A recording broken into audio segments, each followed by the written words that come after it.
కాస్తైన కంగారు ఉంటుందిగా.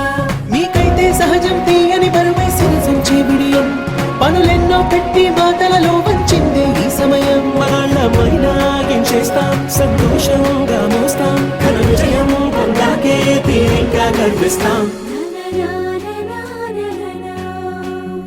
అందాల కుందన